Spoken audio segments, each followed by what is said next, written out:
Venez avec moi, je vous emmène dans ma loge. Venez avec moi, je vous emmène voir le panneau Vigipirate. Venez avec moi, je vous emmène voir cette poignée. Salut! Comme vous voyez, je m'entends hyper bien avec mes collègues. Venez, je vous emmène voir Thomas Starkowski.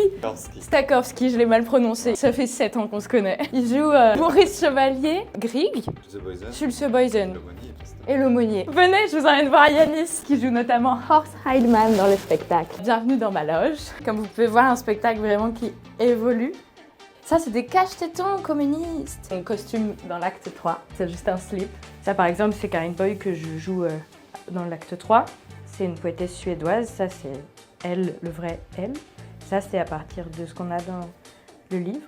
Je pars d'un détail qui va particulièrement me toucher. Par exemple, pour Karin Boye, il y a juste une phrase où elle tient un poussin jaune. Ça m'a vraiment obsédée. Je voulais absolument qu'elle soit habillée tout en jaune. Mais bon, ça n'a pas pu être possible. Mais elle a un pull légèrement jaune.